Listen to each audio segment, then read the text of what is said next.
5m가량만 물에 잠겨 있는 상태가 되는 겁니다. 물에 드러난 높이를 최소화해서 안정적인 인양을 유도하면서도 작업 공간을 확보하기 위한 적정 높이를 수면 위 13m로 잡은 겁니다.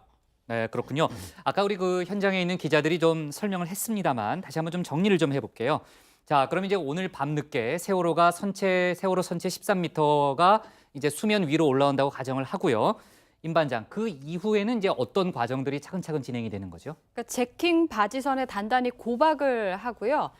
그리고 1km 정도 떨어진 안전지대에 대기하고 있는 반잠수 선박까지 이동을 하게 됩니다. 그리고 이동에는 대략 하루 정도 시간이 걸릴 걸로 보이고요.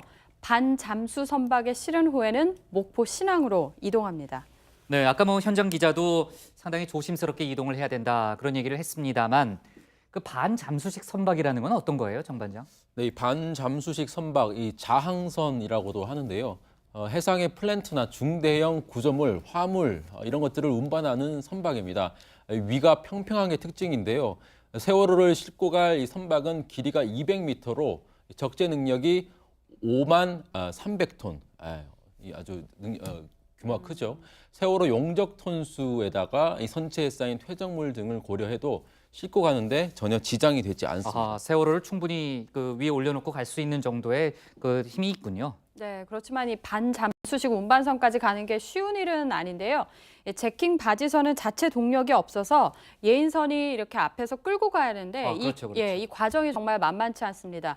비록 한 덩어리이긴 하지만 두 대의 제킹 바지선 그리고 세월호를 합쳐서 세 대의 선박을 끄는 것과 마찬가지거든요. 안정성을 유지하기 위해서 최대한 천천히 이동할 걸로 보입니다. 그래서 꼬박 하루가 걸리는 거군요. 네, 아까 그 하루가 걸린다는 게 그래서 조심스럽게 이동을 해야 되기 네. 때문에 이제 반잠수식 선박까지 가는데 이제 그런 일들이 있는 거고 그 아까도 잠깐 얘기했습니다만 고 반장 지금 이제 오전 11시가 원래 그 13m까지 선체를 올리는 게 목표였단 말입니다. 이렇게 좀 늦어진 이유는 뭔가요? 네, 이 세월호와 아까 이렇게 말을 한 이 제킹 바지선에 부착된 장비가 서로 부딪히는 현상, 간섭 현상이라고 하는데요. 이게 발견이 된 겁니다. 오전 10시쯤에 잠시 인양 작업이 중단되기도 했습니다. 이후 배 위치와 자세를 조정하는 작업이 이어지고 있고요. 또 이 작업이 또 동시에 또 재개가 돼서 오후 5시 기준으로 현재 8.5m 정도가 수면 위로 모습을 드러낸 겁니다. 네, 오늘 그 아마 새벽에 반장들도 뭐 봤는지 모르겠습니다만은 뭐 속보가 계속 뜨더라고요. 그러니까 세월호가 해수면에 처음 도달한 게 오늘 새벽 5시가 다 돼서였죠. 네, 정확히는 오전 4시 47분이었습니다. 이 선체가 해수면에 도착을 했죠. 어젯밤 8시 50분쯤에 본격적으로 인양에 돌입을 했고요. 밤새 쉴 새 없이 작업이 이루어졌습니다.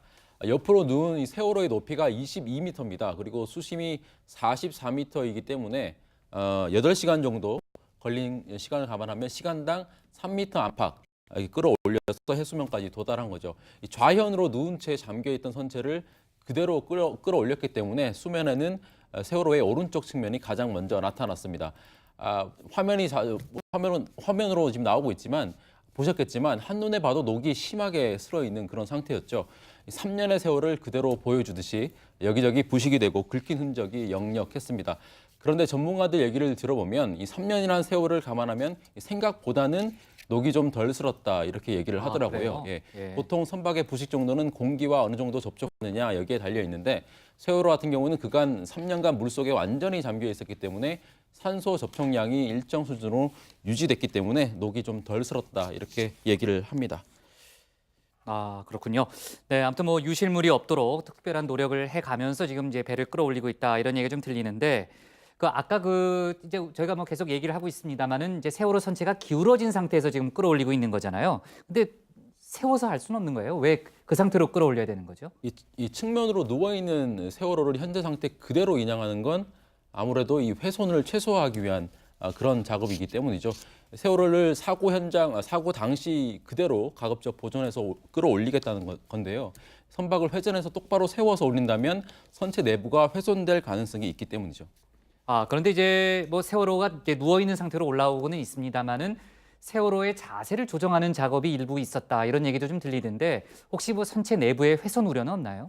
오전 10시쯤이었는데요. 이 제킹 바지선에 있던 도르래와 세월호 선체가 접촉을 하면서 세월호 자세를 조정해야 하는 상황이 생겼습니다. 그래서 작업장에 한때 긴장감이 흐르기도 했는데 이것 때문에 오전 11시까지 마감될 예정이었던 물이 13m까지 들어올리는 작업이 미뤄졌던 겁니다. 그리고 오전 11시쯤 미수습자 가족들은 인양 현장에서 속도보다는 안전과 온전한 인양이 중요하다 이런 입장을 발표하기도 했습니다. 아, 그렇군요. 자, 지금 이제 아까 미수습자 가족들하고 같이 이제 배를 타고 있는 최 기자도 연결을 좀 해봤습니다만은 지금 유가족이나 미수습자 가족들에게 인양 과정이 실시간으로 전해지고 있는 상태인가요? 네, 그렇습니다. 유가족들에게는 인양 상황을 수시로 이 문자 메시지로 통보를 하고 있다고 합니다. 해수부는 미수습자 가족들을 이 반잠수함에 같이 태워서 인양 상황을 지켜보는 방안도 처음에 고려했었는데 안전에 우려가 있어서 이 주변의 배를 접근시켜서 현재 지켜보고 있는 상황입니다. 자, 유가족들은 이 동거차도 산 중턱에 1년 이상 머물면서 이 작업 현장을 24시간 모니터링을 해왔습니다.